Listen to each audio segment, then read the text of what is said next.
Here's a tip for young teachers. I've been teaching for over 20 years, and after I get done lecturing, after I get done teaching a class, I reflect.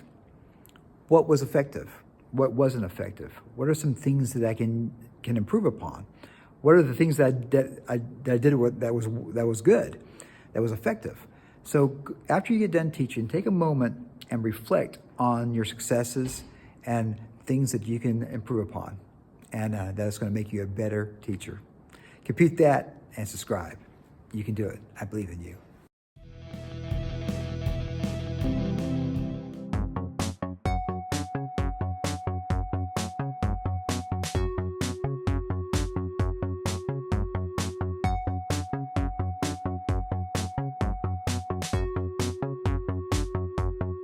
So you just do it. It's like that.